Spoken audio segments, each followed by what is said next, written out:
quite a few men. No shit. When I hear you cleaned out the entire Tarasco bar. Nice job, asshole. Now you're gonna have every hitman in Coahuila looking for you. He left the saloon around noon, gun residue in his one hand, pouted his trigger finger. One man with one plan, rum breath and blood stains on his mustache as he sets up for a bloodbath. Continuing his quest for vengeance, he knew it was kill or be killed. He had learned that in his adolescence, a good guy gone bad, but even you would've turned the other side if you dealt the same cards he had.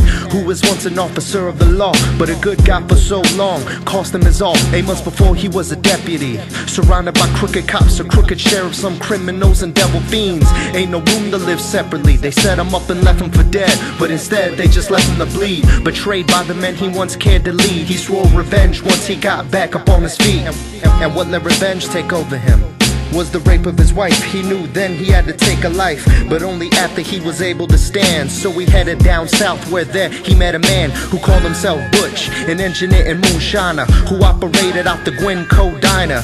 And Butch saw something in this man's eyes. He knew he had to give breath back into this man's life. So we patched him up and trained him day and night, sharpening his gunslinging skills and weight training. A long journey, but damn it, he rose like a phoenix with a passion to get back on his foes. And in his holster, a Colt Navy revolver with a name on the side, and is what he called it.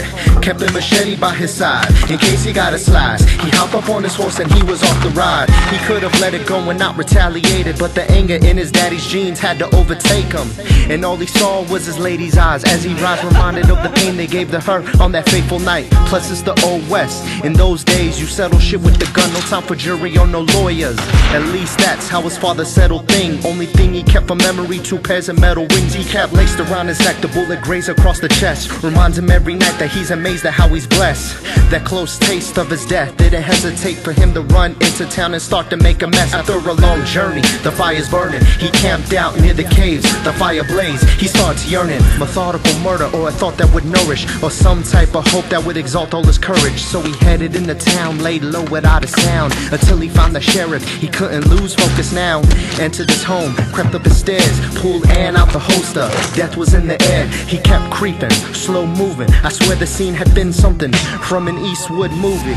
Before the climatic, the sheriff had panic as he kicked open the door, and it's slow and stood standing. I ain't a killer, but you push me. Revenge is the epitome to why I ain't no pussy. You say one word now, and I swear I'ma start loading. No last words for you, motherfucker. You just hoping. He raised his gun and counted down. This is for injustice, for when you wore that badge, but you stood by the corruption. And this is for my wife, my love and my flesh. You murdered who she was, now she barely got nothing left. Before he started squeezing, he heard footsteps slow creeping. Silence broken by someone he swore they were sleeping.